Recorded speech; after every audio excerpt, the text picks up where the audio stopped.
Мен мектеп қабырғасын аяқтай сала алып қашудың құрбаны болып тұрмыс құрдым.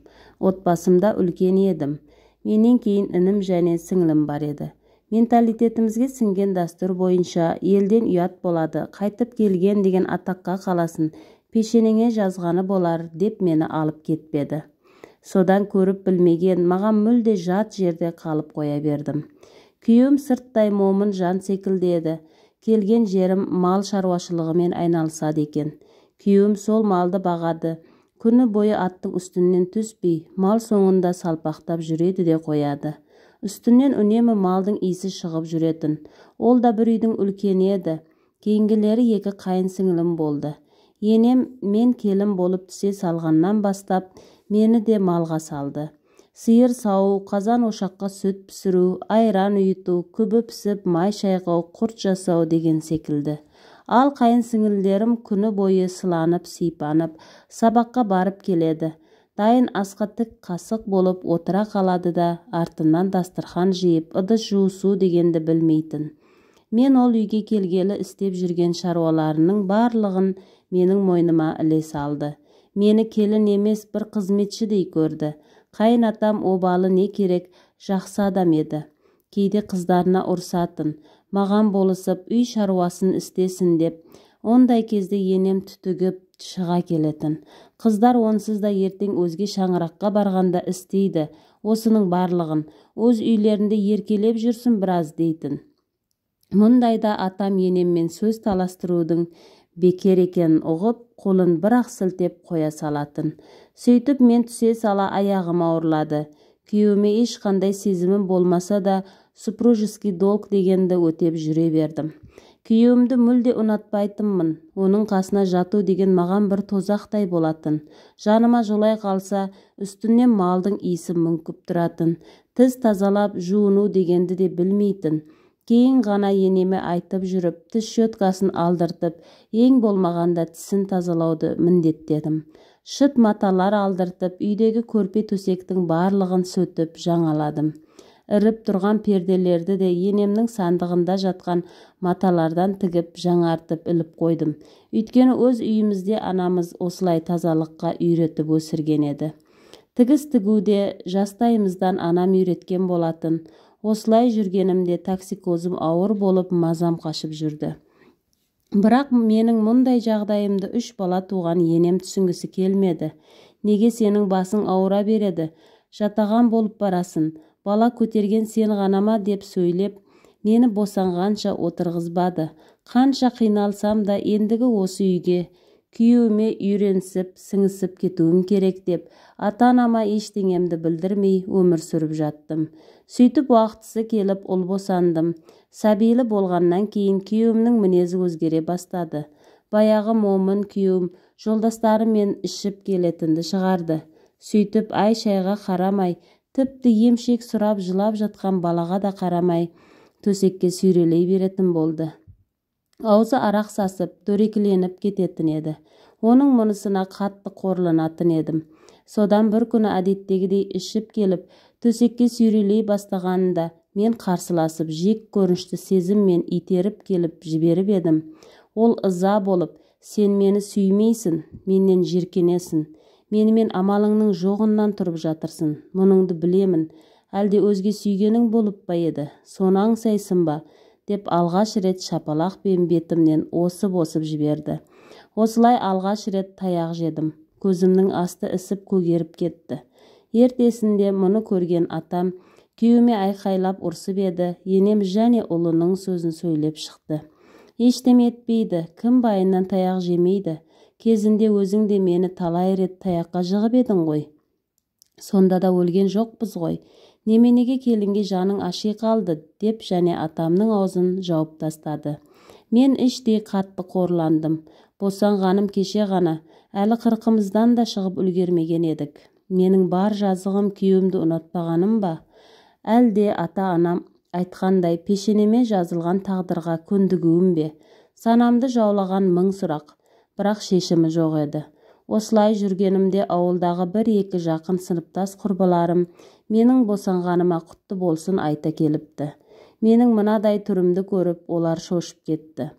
Күйеуім бір рет қол жұмсағаннан кейін онымен тоқтамады. Бір бала мен сен енді кімге сиясың? Ата-анаң басында-ақ тастап кеткен. Так что менің айтқаныма көніп, айдауыма жүретін боласың, деп рухымды басып, жігерімді құм қылмақшы болды. Содан құрбыларымды көріп, еріксіз көзіме жас келіп, мұңымды айтып жылап қалдым. Бірақ ата-анама айтпауларын өтіндім. Алайда көрші тұратын бала кезден бірге өскен құрбым ауылға бара сала анама бар көрген білгенін айтып қойыпты. Содан ертесінде кешкісін ата-анам келіп, менің түрімді көріп бір ауыз сөзге келместен менің бар затымды жиып баламмен бірге алып кетті. Осылай алғашқы некем ажырасумен аяқталды. Өзімнің туып өскен үйіме келген соң жаным тынышталып, жүйкем де қалпына келе бастады. Ал ата-анам сол алғаш мені күйеуім алып қашып кеткенде-ақ елдің сөзіне қарамай алып кеттуіміз керек еді деп өкінді. Дегенмен енемнің сөзіне сеніп қалған ғой. Артымнан қуғыншы болып, әкемнің інісі мен әйелі барғанында енем өз қызымдай қараймын, ешқашан жыламайды деп туыстарымның асты үстіне түсіп шығарып салған ғой. Күйеуім де сырт көзге өте момын, жуас көрінетін еді. Кейінгісі мен өзімде қанша қиналып қорлансам да ата-анама сыр білдірмедім. Содан анам ырымын жасап, ұлымды қырқыннан шығарды. Әкем, інім, сіңілім барлығы баламды бауырларына басып, алма кезек көтеріп қарасты. Әкем ұлымды ерекше жақсы көріп кетті. Алғашқы немерем исі қандай керемет деп алдына алып әлдилеп отыратын болды. Тіпті баламды тамыр таныстары арқылы ресми түрде өз тегіне жаздыртып та алды. Сонымен өз-өзіме келе бастағаннан кейін болашағымды ойлай бастадым. Қолымда не мамандығым жоқ, ата-анам да қашанғы бағады бізді. Енді жалғыз емеспін, ұлым да бар. Ұлымды әкесіне ұқсаған надан емес, саналы, білімді ер азамат етіп тәрбиелеп жеткізсем деп армандайтынмын. Бір күні ата-анама осы ойымды айтып едім. Әкем, қызым, мұны анаң екеумізде ойлап жүргенбіз. Тек сен біраз есіңді жиып, өз-өзіңе келген соң сөйлесеміз бе деп ойлап жүредік. Әрине сен әлі жассың, құрбыларың секілді. Оқимын десең, құжаттарыңды реттестіріп, қалаған мамандығыңа оқуға түсірейік. Қолыңда дипломың болу керек, ал балаңа уайымдама. Бір қауым елміз ғой, қарасып жеткіземіз, деп демеу көрсетті. Ата-анамның мұнысына риза болып көзіме жас келді. Сөйтіп анаммен ақылдаса отырып, қалаға модельер, дизайнер, тігіншілік мамандығына оқуға түстім. Күз айында студент атанып сабаққа бардым. Ауылымыз қалаға жақын маңда орналасқан, 30 минуттық жол еді. Сондықтан үйден қатынап оқып жүрдім. Әрі баламның жанында жүретін боламын. Осылай уақыт зымырап өтіп жатты. Қайын жұртым артымнан іздеп келмеді. Тек балам 1 жасқа толғанда ғана қайынатам немересін көруге келіп кетті. Бұл атамды соңғы көруім екен. Обалы не керек? Атам жақсы кісі болатын. Сол кеткеннен кейін араға 1 аптадай уақыт салып, атам қан қысымы көтеріліп қайтыс болыпты. Мұны естігенде біраз жылап қалдым. Осылай жүріп соңғы курсты аяқтап, анамның бір құрбысының ательесіне жұмысқа тұрдым. Анам ауылдағы медициналық бөлімшеде балаларды қарайтын дәрігер еді. Ал әкемнің егістіктерде пайдаланатын техникасы, шағын кәсібі, азын аулақ ірі қара малы болатын. Жағдайымыз Аллаға шүкір жақсы еді. Ұлымда ешқандай таршылық көрмей, мейірімге қанып өсті. Мен анамның құрбысының ательесінде 1 жылдай жұмыс істеген соң, әкеме өз кәсібімді ашқым келетінін айттым. Өзіме жұмыс істесем жақсы, табыс табатыныма сенімді болдым. Тігіншілік жастайымнан қызығып, сүйіп істейтін ісім еді. Содан әкемнің қолдауымен орталық базардың маңынан бір ательені жалға алып, өз кәсібімді бастадым. Алғашында тек шалбарлардың балағын қысқартып, киімді өзгертіп тігіп, замок қойып, осындай майда шүйделермен айналысып жүрдім. Кейіннен бұрынғы бастығымның клиенттері іздеп келіп, көйлектерге тапсырыс беретін болды. Сонымен қатар тапсырыспен ұзатылатын қыздардың жасауын тіге бастадым. Тапсырысым ұлғайып, жаныма көмекші алдым. Ісім өрге жүзіп, жап-жақсы табыс таба бастадым. Мұныма ата-анам да риза болып жүрді. Сөйтіп бір күні әкем, саған көлік жүргізуді үйрену керек, автошколаға жаздырайын, кешкісін барып оқып ал, кейін жүргізуші куәлігін алып беремін деп автошколаға оқуға бардым. Сөйтіп ол курсты аяқтап, жүргізуші куәлігін алдым. Әкем күнде жұмысқа алып келіп, қайтарда алып кетіп жүрді. Сол кездері жанымда отырып, көлік жүргізуді үйретті. Әкем өте сабырлы кісі еді. Мен кейде сасқалақтап, жалтақтап қалсам, ұрыспай барлығын түсіндіріп отыратын. Осылай жүріп, көлік жүргізуге машықтанып алдым. Сөйтіп жұмысқа жалғыз өзім әкемнің көлігімен барып келіп жүретін болдым.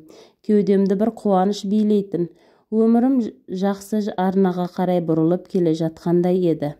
Кейін оқу бітіріп інім үйленді. Ата-анам келінді болды. Оның артынша сіңілім тұрмысқа шықты.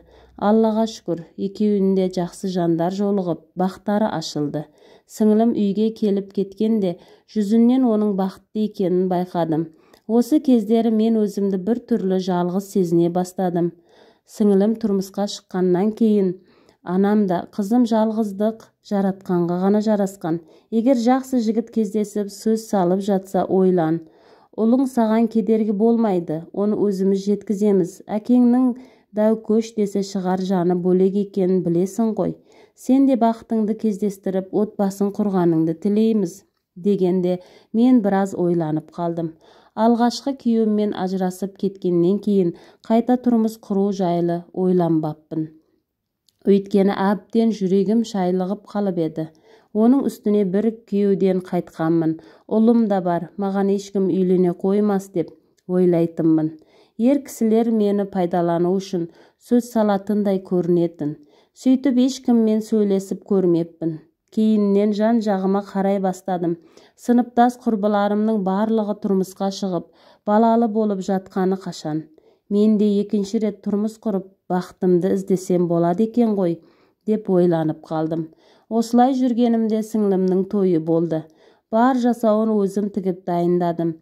Сөйтіп барлығымыз тойға бардық. Сол тойда күйеу баламның менімен түйедей құрдас ағасы, мені құдаша деп ерекше құрметтеп, өзінің достарымен таныстырып, орталарына үстелге шақыртып бірге отырдық. Сонда құда баламның бір досымен әңгімеміз жарасып қалды. Сөйтіп сол тойдан кейін әлгі жігіт құда баламнан менің жұмыс орнымның мекен жайын алып іздеп келді. Екеуміз жақынырақ танысып, телефон номерлерімізді алып сөйлесіп тұратын болдық. Өзіме осы жігіт ұнайтын секілді еді. Мінезі ашық, ұзын бойлы, кішкене толықтау келген жігіт ағасы еді. Үнемі жымиып жүретін, жүзі өте жылы болатын. Екеуміздің мінездерімізде бір ұқсастық бар еді. Содан арада біраз уақыт өткеннен кейін әлгі жігіт маған үйленгісі келетінін айтып сөз салды. Мен біраз қобалжып қалдым. Дегенмен оған өткен өмірім жайлы, ұлым жайлы айтқанымда ол мұнан хабарым бар деді. Құда баламнан бар жағдайымды естіген екен. Содан ойланып, толғанып, барлығын сараптап сөз салып отыр екен. Бұл жігіт бір үйдің ортаншы баласы. Ағасы мен інісі үйленген отбасылы екен. Ал өзі оқу оқып, жұмыс істеп, пәтер алып, өзге ұлттың қызымен азаматтық некеде біраз уақыт тұрыпты. Содан қызы қашан үйленесің дей берген соң ата-анасына айтыпты. Сонда әжесі, мен ата-анасы өзге ұлттың қызына үйленуге түбегейлі қарсы болған көрінеді. Содан ол қалыңдығы мен айырылысып кетіпті. Енді әжесі көзімнің тірісінде қазағымның бір қызымен отбасын құрғаныңды көргім келеді деп ата-анасына барған сайын айтады екен. Сөйтіп ұнатқан қызымның бір баласы бар десе, әжесі жасың өтіп барады, қызың қазақ болса болды. Бір балаға әкелік мейірім берсең өзіңе сауап болмайды ма? Баласымен бірге қабылдаймыз. Әкеліп таныстырсаңшы, батамды берейін деп менімен танысуға шақырыпты.